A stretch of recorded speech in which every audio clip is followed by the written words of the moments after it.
This is my Umarex Surge. I have a very large nut around the barrel. The reason I have that there is for balance. Anyway, that is what she looks like.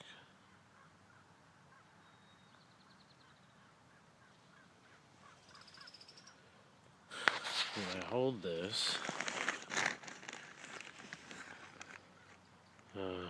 try to show you where I'm holding it.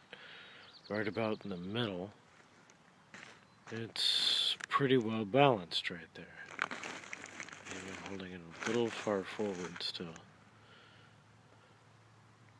So the balance is like right towards the back of where the front hand would be if I were shooting.